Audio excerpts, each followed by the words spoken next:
Welcome friends, आइए start करते हैं अपनी आज की क्लास।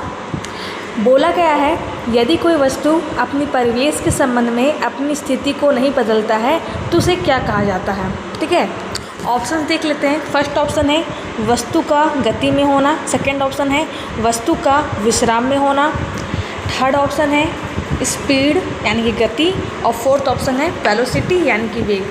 तो देखिए आपको यहाँ क्या कह रहा है, यदि कोई वस्तु क्या है, अगर कोई वस्तु अपने परिवेश के संबंध में अपनी स्थिति को मतलब कि अपनी पोजीशन को चेंज नहीं कर रहा है, ठीक है, वो उसी जगह पर रह रहा है, तो उसे बोलते हैं वस्तु का विश्राम में होना। ठीक है, अगर कोई मान लो ऑब्जेक्ट है, ये अपनी स्थिति को चेंज नहीं कर रही, अपनी पोजीशन को चेंज नहीं कर रही है, तो इसे क्या बोलेंगे, ये विश्राम में है, ये यानी कि ये हमारी रेस्ट कंडीशन में है। ठीक है, तो बॉडी एट रेस्ट। ठीक है फ्रेंड्स, नेक्स्ट क्या है, बोला है यदि कोई वस्तु अपने परिवेश के संबंध में अपनी स्थिति को बदलता है तो उसे क्या कहा जाता है। तो देखिए जस्ट इसका अपोजिट है, ये जो है ना आपका क्वेश्चन, इसके जस्ट अपोजिट है। इसमें क्या बोल रहा है कि आपका जो वस्तु है ना, आपका जो वस्तु है वो क्या है, गति में है। क्या बोल रहा है, अपनी स्थिति को बदलता है यानी अपनी पोजीशन को चेंज करता है, तो उसे क्या बोलते हैं, तो उसे बोलते हैं वस्तु का गति में होना। अगर कोई वस्तु एक जगह पड़ी हुई है, वो गति नहीं कर रही है, मोशन नहीं कर रही है, तो उसे बोलेंगे रेस्ट कंडीशन।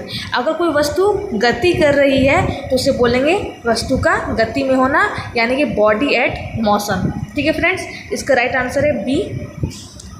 नेक्स्ट क्या बोला है, उस वस्तु का वेग क्या होता है जो 21 सेकेंड में एक रेखा में 168 मीटर की दूरी तय करता है।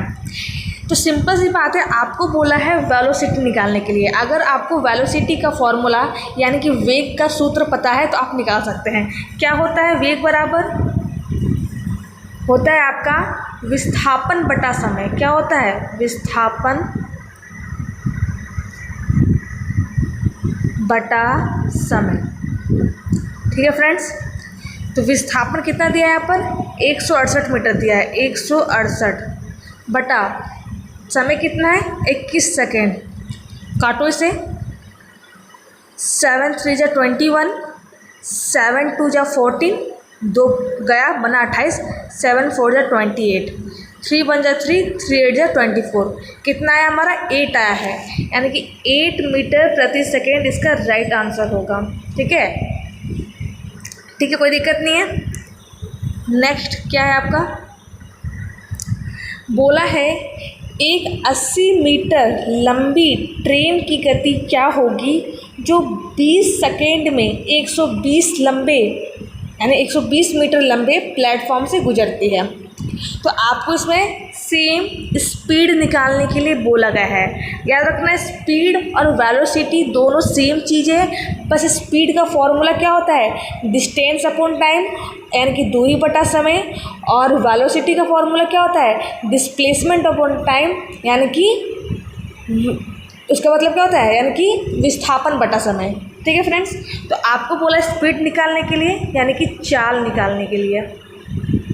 चाल बराबर क्या होता है आपका, दूरी बटा समय। कोई दिक्कत नहीं है। दूरी कितनी है, 80 मीटर लंबी है। ठीक है, लेकिन ध्यान देना ये 100 मीटर लंबे प्लेटफॉर्म से गुजरती है, तो 80 में 120 को ऐड कर देंगे। ठीक है, तो हमारा टोटल दूरी कितना आ जाएगा, 200 आ जाएगा। 200 डिवाइडेड कितना सेकेंड है, 20 सेकेंड है, बटा 20 हो गया। 0 से 0 कट, 2 एकम 2 और 2 एकम 2 1 0, कितना आ जाएगा, 10 मीटर प्रति सेकेंड। अब ध्यान दो फ्रेंड, आपको आंसर दे रहा है किलोमीटर प्रति घंटा में दे रहा है ना आंसर, लेकिन आपका जो ये आंसर आया मीटर प्रति सेकंड में आया है। अब क्या है, आपको चेंज करना पड़ेगा। ठीक है, क्या करना पड़ेगा, मीटर प्रति सेकंड को किलोमीटर प्रति घंटा में चेंज करना पड़ेगा। तो चेंज करने के लिए क्या करते हैं, यहाँ ध्यान देना, एक शॉर्ट फॉर्म होता है। ठीक है, कभी किसी दिन बताऊँगी। अगर आपको मीटर प्रति सेकेंड को किलोमीटर प्रति घंटा में चेंज करना हो तो 18/5 से मल्टीप्लाई कर देते हैं। ठीक है, कोई दिक्कत नहीं है। तो याद रखना, मीटर प्रति सेकेंड को किलोमीटर प्रति घंटा में चेंज करना हो तो 18/5 से गुना करना है। तो 5 एकम 5, 5 दूनी 10, 2 को 18 से मल्टीप्लाई करेंगे तो आ जाएगा हमारा 36। ठीक है, तो इसका राइट आंसर क्या होगा? 36 किलोमीटर प्रति घंटा। ठीक है, तो राइट आंसर इज डी। कोई दिक्कत नहीं है। नेक्स्ट बोला है त्वरण के लिए सूत्र क्या है, यानी कि जो एक्सेलरेशन होता है उसका फॉर्मूला क्या होता है। ऑप्शंस, यहाँ ऑप्शन दिए नहीं है, ध्यान देना। त्वरण जिसे बोलते हैं एक्सेलरेशन, तो याद रखना त्वरण जो होता है वो आपको क्या होता है? वेग में परिवर्तन। क्या होता है? वेग में परिवर्तन, वेग में परिवर्तन समझ जाओ बटा समय, यही आपका फॉर्मूला होता है। ठीक है फ्रेंड, वेग में परिवर्तन बटा समय को भी बोलते हैं त्वरण बोलते हैं, यानी कि एक्सेलरेशन बोलते हैं। ठीक है, नेक्स्ट क्या बोल रहा है? किसी वस्तु की त्वरण की इकाई क्या है। तो सिंपल है, फर्स्ट में आपको पूछा गया कि त्वरण का फॉर्मूला क्या होता है, सूत्र क्या होता है। सेकेंड में बोला गया कि इसकी इकाई क्या होती है। तो अभी मैंने क्या बोला? वेग में परिवर्तन बटा समय, तो वेग बटा समय यही है इसका फॉर्मूला। वेग की इकाई क्या होती है? मीटर प्रति सेकेंड होती है ना, और समय की भी सेकेंड होती है, तो क्या होगा? मीटर प्रति सेकेंड स्क्वायर। ठीक है, इसका त्वरण क्या है? त्वरण की इकाई है, यानी कि यूनिट है। कौन सी यूनिट है? तो ऐसा यूनिट है, तो कौन सा है? मीटर प्रति second square. Right answer is B. Next देखो, यहाँ पर सिंपल है आपका, बोला है कि एक कार का त्वरण क्या होता है यदि कार की गति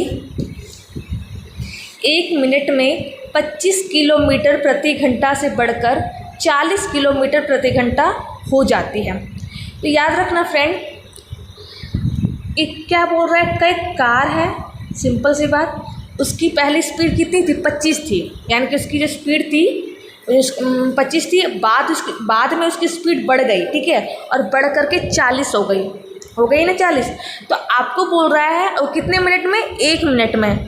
तो आपको कह रहा है कि बताओ कि इसकी त्वरण क्या, मतलब किसका एक्सेलरेशन क्या होगा। तो अभी मैंने बोला कि त्वरण का फॉर्मूला क्या होता है? वेग में परिवर्तन। कितना परिवर्तन हुआ? देखो, अभी मैंने बोला था कि स्पीड और वेलोसिटी, यानी कि चाल और वेग दोनों सेम चीज़ होती है। तो स्पीड यानी कि वेलोसिटी पहले 25 थी, अब 40 हो गई, तो कितना परिवर्तन हुआ? 40 में से 25 को माइनस कर दोगे, आपको 15 आएगा। ठीक है, 15। तो वेग में परिवर्तन हुआ है 15 किलोमीटर प्रति घंटा। कितने मिनट में? 1 मिनट में। ठीक है, त्वरण निकालना है, निकालते हैं त्वरण। लेकिन ध्यान देना, आपको दिया है किलोमीटर प्रति घंटा में, लेकिन आपको आंसर किस में दे रहा है? मीटर प्रति सेकेंड स्क्वायर में दे रहा है। तो फर्स्ट ऑफ ऑल क्या करेंगे? 15 किलोमीटर प्रति घंटा को मीटर प्रति सेकेंड में चेंज करेंगे। तो चेंज करो, 15 किलोमीटर, तो 1 किलोमीटर में 1000 मीटर होते हैं, तो 15,000 डिवाइडेड 1 घंटा में 3600 सेकेंड होते हैं, 3600। ध्यान देना, 1 किलोमीटर में 1000 मीटर होते हैं, तो 15 में 15,000 मीटर, और 1 घंटा में 3600 सेकेंड होते हैं। इसे कैलकुलेट करोगे, करो कैलकुलेट। 00 हमारा कट गया। ठीक है, किससे काटें? 2 से पहले काट के देखते हैं। 2 एकम 2, 2 अठी 16, 2 सत्ते 14 और 2 पच्चे 10। कितना है हमारा? 75/18। ठीक है, अब ध्यान देना, ये जो आपका आया नहीं 75/18, ये क्या आपका किस में आया है? मीटर प्रति सेकेंड में आया है। अब क्या करेंगे? ये आपकी वेलोसिटी है। कौन सी वेलोसिटी? ये चेंज इन वेलोसिटी, यानी वेग में परिवर्तन है। इसको डिवाइड कर देंगे कितने से? 1 मिनट से। अब 1 मिनट में कितने सेकेंड होते हैं? 60 सेकेंड होते हैं, तो बटा 60। समझ गए? पहले क्या करना है? पहले 15 किलोमीटर प्रति घंटा को मीटर प्रति सेकेंड में चेंज करना है। मैंने चेंज कर दिया, 75/18 है। फिर अब इस वेलोसिटी को डिवाइड कर देना है समय से। तो 1 मिनट में कितने सेकंड होते हैं? तो 60 सेकंड होते हैं। तो अगर आप इन तीनों को कैलकुलेट करोगे, ठीक है, इन तीनों को डिवाइड कर दोगे ना, तो आपका राइट आंसर आ जाएगा 0.069 मीटर प्रति सेकेंड स्क्वायर। तो कैलकुलेट कर लेना, बाकी मैंने सब समझा दिया है। ठीक है फ्रेंड्स, बात करते हैं अगले अगले क्वेश्चन के बारे में। बोल रहा है 50 किलोमीटर प्रति घंटा के वेग से चलने वाली कार को 45 सेकेंड में विश्राम में लाया जाता है, तो उसका मंदन क्या है? तो देखो, मंदन से घबराना मत। मंदन क्या होता है? मंदन आपका त्वरण ही होता है। ठीक है, अगर त्वरण का मान पॉजिटिव आए तो उसे त्वरण बोलेंगे, अगर त्वरण का मान नेगेटिव आए यानी कि ऋणात्मक आए तो उसे क्या बोलेंगे? मंदन बोलेंगे। ठीक है, अगर वेलोसिटी बढ़ती है तो आपका त्वरण आता है, अगर वेलोसिटी घटती है यानी कि वेग घटता है तो आपका मंदन आता है। तो सेम वही होगा, फॉर्मूला लगेगा त्वरण बराबर वेग में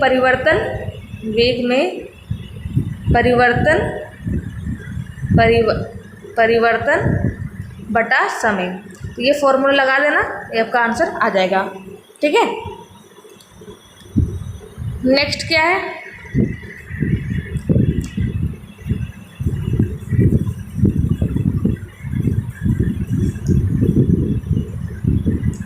देखो यहाँ पर लैंडिंग फील्ड से उड़ान भरने वाले हवाई जहाज का त्वरण क्या होता है यदि वो टेक ऑफ के लिए 700 मीटर की दूरी 10 सेकेंड में तय करने में ज़मीन छोड़ देता है? तो देखो यहाँ पर आपको मैंने इक्वेशन ऑफ मोशन पढ़ाया था, यानी कि गति के समीकरण क्या होता है?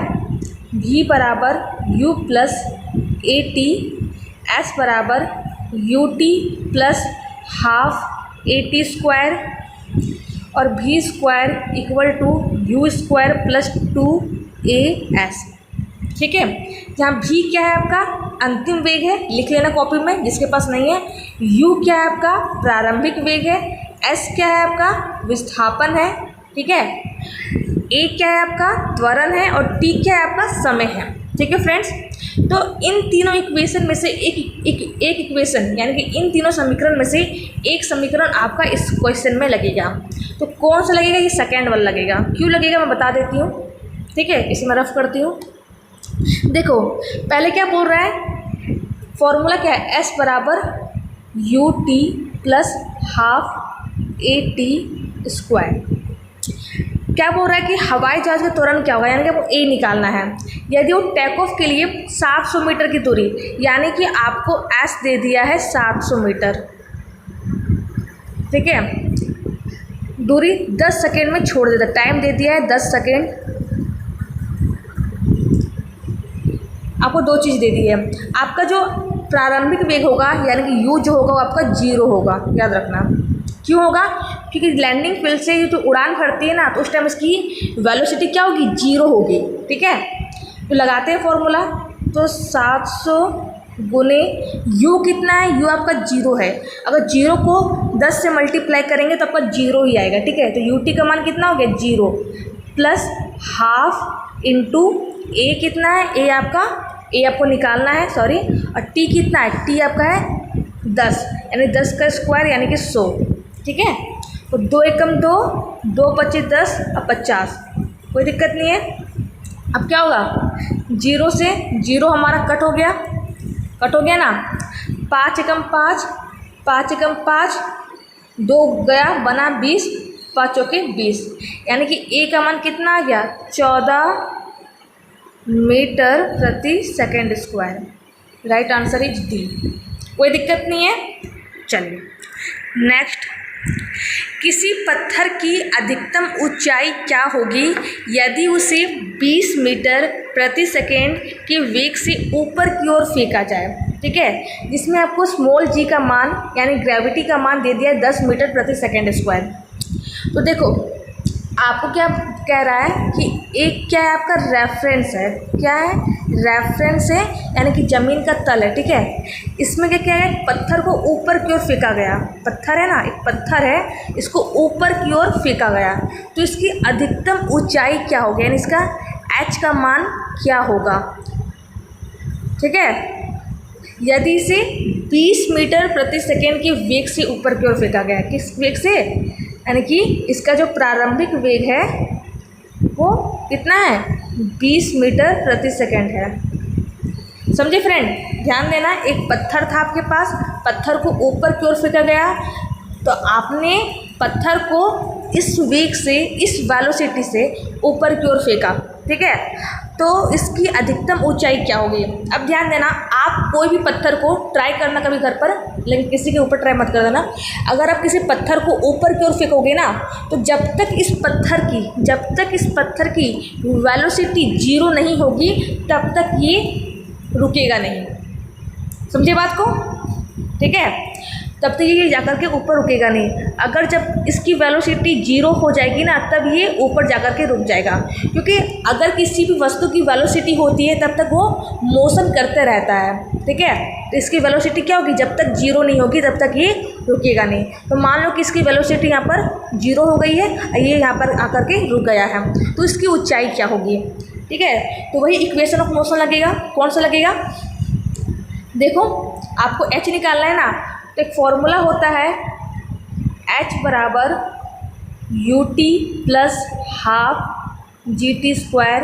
देखो, अभी थ्योरी पढ़ाने का समय नहीं है, इसलिए फॉर्मूले से लगाओ, क्वेश्चन बन जाएगा। h निकालना है, सही बात है। u कितना है आपका? 20 है, 20 है ना। और t कितना है?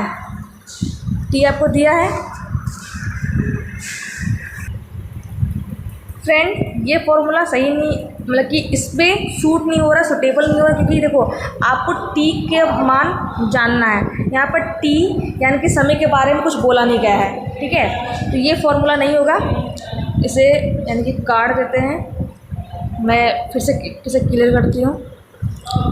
आपका लगेगा ये formula v² equal to u² plus 2gh। v कितना है आपका? स्मॉल v कितना है आपका? 0 था। u कितना है आपका? 20 का स्क्वायर यानी कि 400 प्लस 2 इंटू जी कितना है आपका? 10 है। लेकिन याद रखना, एक रूल है, उस रूल के अनुसार हम लोग जी का मान -10 लेंगे, ठीक है। इंटू h आपको निकालना है, कोई दिक्कत नहीं है। अब देखो 0 बराबर 400 प्लस -20 इंटू h, कोई दिक्कत नहीं है। अब देखो 400 हमारा प्लस में है, अगर इसको इस साइड लेकर के जाएंगे तो ये माइनस में कन्वर्ट हो जाएगा। तो -400 इक्वल टू -20 इंटू h, ठीक है। तो माइनस हमारा कट गया, 0 हमारा कट गया, 2 एकम 2, 2 दूनी 4, 1 0 20। तो h बराबर क्या आ गया आपका? 20 मीटर, ठीक है। राइट आंसर क्या होगा? 20 मीटर। तो क्या है? बी नंबर, ठीक है। तो फ्रेंड, आज इतना ही रहने देते हैं। अगले क्लास में फिर जो क्वेश्चन है सारे उनको सॉल्व करते हैं। तो फ्रेंड, कोई भी क्वेश्चंस में कोई भी दिक्कत हो तो आप मुझे कमेंट बॉक्स में कमेंट करें। अगर आज का वीडियो अच्छा लगा तो वीडियो को लाइक करना, अगर नए हो तो चैनल को सब्सक्राइब करना।